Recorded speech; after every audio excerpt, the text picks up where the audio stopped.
दोस्तों पिछले कुछ टाइम से इंडिया में कैशलेस इकोनॉमी बनाने के स्टेप्स लिए जा रहे हैं और फिर पैंडेमिक से इसकी रिक्वायरमेंट और भी बढ़ गई। इंडिया को कैशलेस इकोनॉमी बनाने के लिए जो सबसे बड़ा स्टेप लिया गया है वह यूपीआई यानी unified payment interface.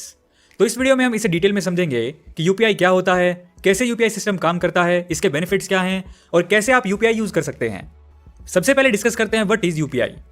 UPI smartphone की ऐसी एप्लीकेशन है जो एक बैंक अकाउंट से दूसरे बैंक अकाउंट में इमीडिएटली मनी ट्रांसफर करवाने का काम करती है। चलिए देख लेते हैं कि यूपीआई को इंट्रोड्यूस कराने के पीछे क्या पर्पस था। गाइज, यूपीआई आने से पहले जब किसी को पेमेंट करनी होती थी तो उनको बहुत सारी डिटेल्स डालनी पड़ती थी, जैसे कि उनका bank account number, IFSC code etcetera. Digital payments को एम्पावर करने के लिए National Payment Corporation of India ने single window mobile payment interface बनाया, जिससे आपको पेमेंट करने के लिए बार बार डिटेल्स नहीं डालनी पड़ती। इसी सिस्टम का नाम है यूपीआई। यूपीआई आने से कैशलेस ट्रांजैक्शंस में सिग्निफिकेंट अपसाइड मूव आया, क्योंकि इनको यूज करना बहुत ही सिंपल और लेस टाइम कंज्यूमिंग है। और क्योंकि ये बस मोबाइल पे ही चलता है, इसलिए ज्यादा लोगों को इस इंटरफेस पे लाना आसान हो गया है। यूपीआई को आरबीआई यानी reserve bank of India regulate करता है। आप लोगों को आरबीआई का पता ही होगा, ये इंडिया का सेंट्रल बैंक है जो कि बहुत से मॉनेटरी डिसीजन लेता है और दूसरे बैंकों को रेगुलेट करता है। चलिए अब देखते हैं कि यूपीआई सिस्टम काम कैसे करता है।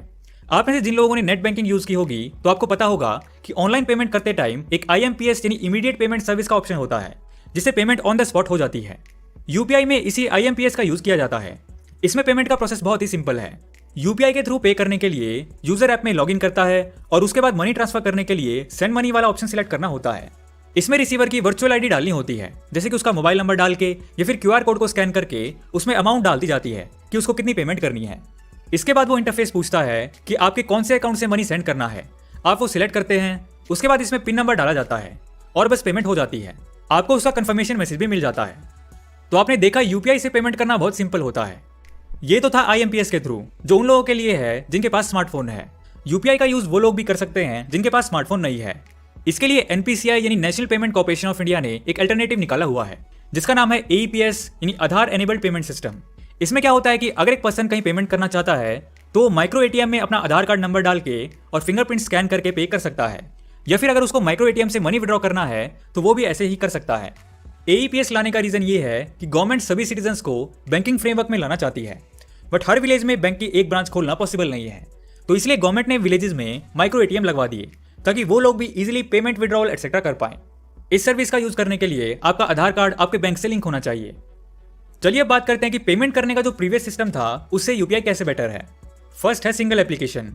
एक ही एप्लीकेशन से आप मल्टीपल बैंक अकाउंट्स को एक्सेस कर सकते हो। जब आप पेमेंट करते हैं उस टाइम आपको अपना बैंक अकाउंट चूज करने का ऑप्शन दिया जाता है कि आप कौन से बैंक अकाउंट से पे करना चाहते हैं। सेकंड है फास्ट पेमेंट। यूपीआई के थ्रू आप 2 क्लिक्स में पेमेंट कर सकते हो, क्योंकि इसमें आपको बहुत ज़्यादा डिटेल्स फिल नहीं करनी पड़ती। Next is security. यूपीआई के थ्रू जब आप पे करते हैं तो इसमें push and pull technique use होती है। मतलब जब आप यूपीआई के थ्रू पे करते हो तो आपकी पर्सनल डिटेल्स नहीं जाती, जैसे कि card number, account number, IFSC etcetera. बस पुश एंड पुल कमांड्स जाती हैं, वो भी आपके वर्चुअल एड्रेस से। वर्चुअल एड्रेस जैसे कि आपका मोबाइल नंबर या क्यूआर कोड एटसेट्रा। जब आप किसी को पे करना इनिशिएट करते हैं तो पुश की कमांड जाती है, और जब आप मनी रिक्वेस्ट करते हैं तो पुल की कमांड जाती है। अगला है यूटिलिटीज। यूपीआई के थ्रू आप बिल पेमेंट कर सकते हैं, बार कोड स्कैन करके एक easy over the counter payments कर सकते हैं। Next is single click 2 factor authentication. UPI से एक ही क्लिक में 2 फैक्टर ऑथेंटिकेशन होती है, जो इसको और भी सेफ बनाती है। फॉर एग्जाम्पल, अगर आप किसी मॉल में शॉपिंग करते हैं और वो आपका वर्चुअल एड्रेस पूछते हैं, यानी आपका मोबाइल नंबर, फिर वो अपने यूपीआई पेमेंट में जब आपका नंबर डालकर मनी रिक्वेस्ट करते हैं तो पहले आपका वर्चुअल एड्रेस कंफर्म होता है, यानी आपके पास मैसेज आता है पेमेंट रिक्वेस्ट का। फिर जब आप पासवर्ड डाल के उसको अप्रूव करते हैं तब ट्रांजैक्शन कंप्लीट होती है। दोस्तों, अभी हमने समझा यूपीआई के बेनिफिट्स को। चलिए बात करते हैं कि यूपीआई यूज करने के लिए आपके पास क्या क्या होना चाहिए। यूपीआई को यूज करने के लिए आपके पास एक बैंक अकाउंट होना चाहिए, और जो आपका बैंक है वो यूपीआई का मेंबर बैंक होना चाहिए। मेंबर बैंक मतलब जो आपको यूपीआई करने के लिए अलाउ करता हो। इस चीज को आप अपने बैंक की ब्रांच से कंफर्म कर सकते हैं या फिर ऑनलाइन भी चेक कर सकते हैं। जो मेंबर बैंक्स हैं उनके कुछ एग्जांपल्स हैं, जैसे ICICI bank, HDFC bank, state bank of India etcetera.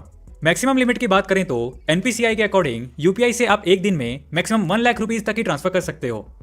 तो दोस्तों, इस वीडियो में हमने समझा यूपीआई क्या होता है और ये कैसे काम करता है। आज की वीडियो में इतना ही। जल्दी मिलते हैं अगली वीडियो में एक ऐसे ही नॉलेजेबल टॉपिक के साथ।